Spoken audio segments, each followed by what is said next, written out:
କେତେକ ଲୋକ ଅଛନ୍ତି ଯେଉଁମାନେ ଦୁଃସାହସିକ ଜୀବନଯାତ୍ରାକୁ ଭଲ ପାଆନ୍ତି।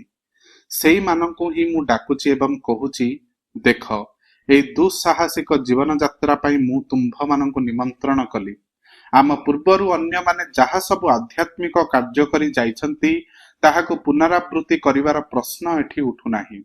କାରଣ ଆମର ଆଧ୍ୟାତ୍ମିକ ଅଭିଯାନ ତା ପରଠାରୁ ଆରମ୍ଭ। ଏହା ଏକ ନୂତନ ସର୍ଜନାର ପ୍ରଶ୍ନ, ସମ୍ପୂର୍ଣ୍ଣ ନୂତନ।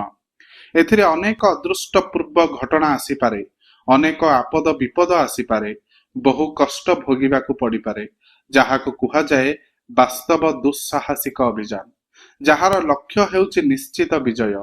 କିନ୍ତୁ ସେଠାକୁ ଯିବାକୁ ବାଟ ଆମକୁ ଜଣା ନାହିଁ। ସେହି ଅଜଣା ରାଜ୍ୟକୁ ବାଟ ଖୋଜି ଖୋଜି ସୋପାନ ପରେ ସୋପାନ ଅଗ୍ରସର ହେବାକୁ ହେବ।